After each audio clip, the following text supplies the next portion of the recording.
The sweepstakes is over. The drama is finished. The questions are answered. LeBron James is a Philadelphia 76er. Gotta say, as a lifelong Sixers fan, not something I ever thought I would be reporting.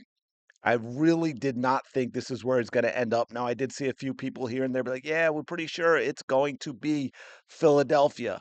And I thought, well, LeBron James is entering what, his 24th NBA season? Is he not? I mean, the man's aware of Philadelphia sports fans, right? He's aware of what we are like in this city. Is this really where he wants to finish his career? I just don't know of any big time players that want to finish up in Philadelphia. Mind you, unless they had been in Philadelphia, they were here for a long time. They're a fan favorite. It's where they spent most of their career. And then they come back after being traded or free agency or whatever it is, and they retire a Sixer or an Eagle or a Philly or whatever it might be. But Philadelphia fans, especially after this ridiculously long trust the process nonsense, have really high expectations. Well, Philly fans always do. Sixers fans are out of patience. This is not a rebuild. This is not a place for LeBron James to go quietly into that good night. No, no, no. This is where we rage against the dying of the light. This is where we rage against the machine. We have title expectations at this point. We are skipping the get to the conference final, get to the title game nonsense. We are running out of time with a guy like Joel Embiid.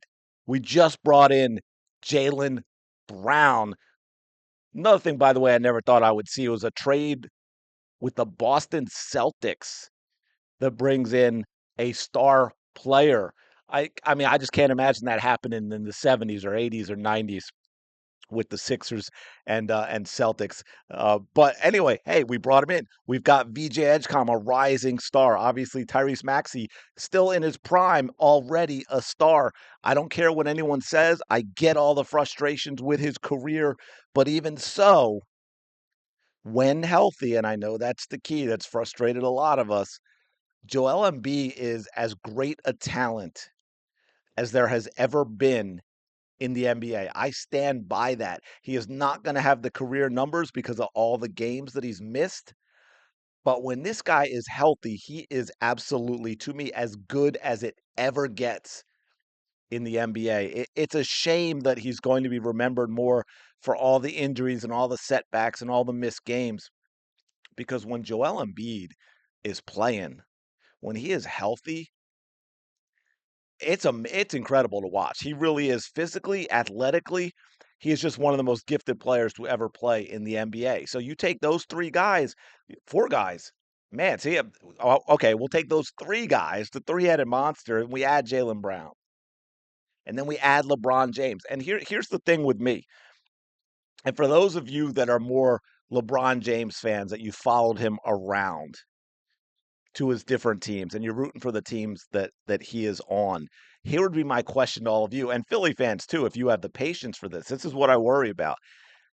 This is not LeBron James's team. I don't know from what I'm seeing from the outside. And again, like I'm not a Lakers fan, obviously.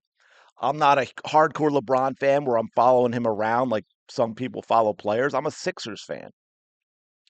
And I don't know from the outside if LeBron James has that mindset where he can come into a place like Philly and accept a role because it will be a role.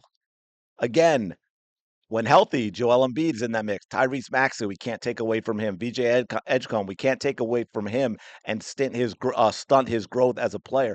Jaylen Brown's going to come in and want to be a guy as well.